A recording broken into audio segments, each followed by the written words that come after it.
जय सिया राम। स्वागत है आपका आपके अपने चैनल पर।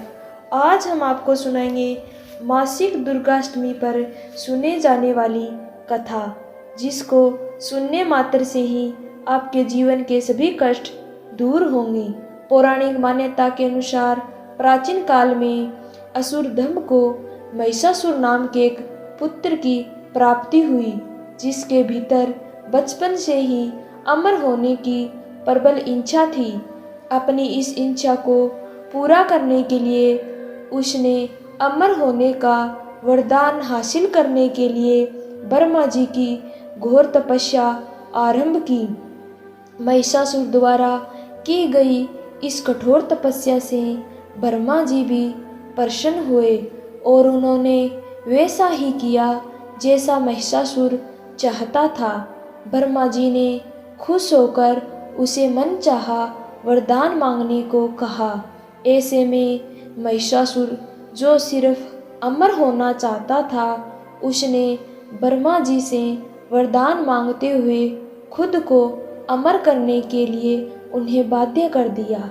लेकिन ब्रह्मा जी ने महिषासुर को अमरता का वरदान देने की बात ये कहते हुए टाल दी कि जन्म के बाद मृत्यु और मृत्यु के बाद जन्म निश्चित है, इसलिए अमरता जैसी किसी बात का कोई अस्तित्व नहीं होता है।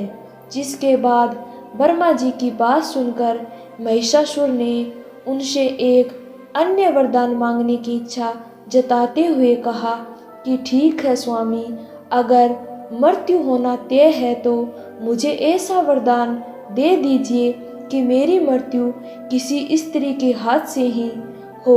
इसके अलावा अन्य कोई दैत्य, मानव या देवता कोई भी मेरा वध ना कर पाए।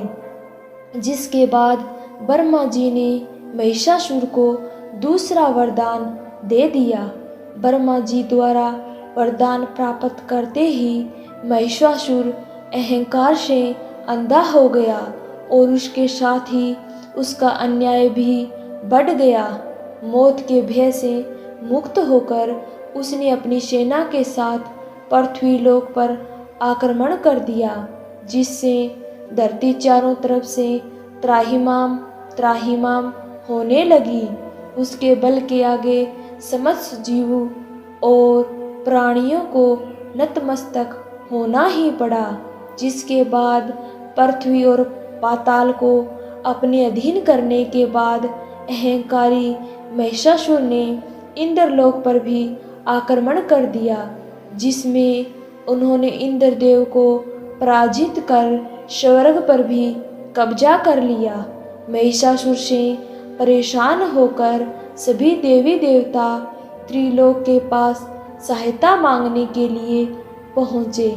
इस पर विष्णु जी ने उसके अंत के लिए देवी शक्ति के निर्वाण की सलाह दी। जिसके बाद सभी देवताओं ने मिलकर देवी शक्ति को सहायता के लिए पुकारा और इस पुकार को सुनकर सभी देवताओं के शरीर में से निकले तेज ने एक अत्यंत खूबसूरत सुंदरी का निर्माण किया। उसी तेज से निकली माँ आदि शक्ति, जिसके रूप और तेज से सभी देवता भी आश्चर्यचकित हो गए। त्रिदेवों की मदद से निर्मित हुई देवी दुर्गा को हिमवान ने सवारी के लिए सिंह दिया और इसी प्रकार वहाँ मौजूद सभी देवताओं ने भी माँ को अपने अपने एक अस्त्र शस्त्र सौंपे और इस तरह स्वर्ग में देवी दुर्गा को इस समस्या हेतु तैयार किया गया। माना जाता है कि देवी का अत्यंत सुंदर रूप देखकर महिषासुर उनके प्रति बहुत आकर्षित होने लगा और उसने अपने एक दूत के जरिए देवी के पास विवाह का प्रस्ताव तक पहुंचाया। अहंकारी महिषासुर की इस ओछी हरकत ने देवी भगवती को अत्यधिक क्रोधित कर दिया, जिसके बाद से ही माँ ने महिषासुर को युद्ध के लिए ललकारा। माँ दुर्गा से युद्ध की ललकार सुनकर ब्रह्मा जी से मिले वरदान के अहंकार में अंधा महिषासुर उनसे युद्ध करने के लिए तैयार भी हो गया। इस युद्ध में एक एक करके महिषासुर की संपूर्ण सेना का माँ दुर्गा ने सर्वनाश कर दिया। इस दौरान यह भी माना जाता है कि ये युद्ध पूरे 9 दिनों तक चला, जिसके दौरान असुरों के सम्राट महिषासुर ने विभिन्न रूप धरकर देवी को छलने की कई बार कोशिश की, लेकिन उसकी सभी कोशिश आखिरकार नाकाम रही और देवी भगवती ने अपने चक्र से युद्ध में ही महिषासुर का सिर काटते हुए उसका वध कर दिया। अंत में इस तरह देवी भगवती के हाथों महिषासुर की मृत्यु संभव हो पाई। माना जाता है कि जिस दिन माँ भगवती ने स्वर्ग लोक, पृथ्वी लोक और पाताल लोक को महिषासुर के पापों से मुक्ति दिलाई, उस दिन से ही दुर्गा अष्टमी का पर्व प्रारंभ हुआ। तो बोलिए जय माँ दुर्गा।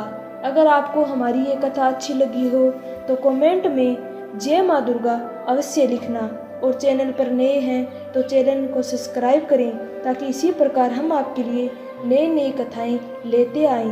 धन्यवाद।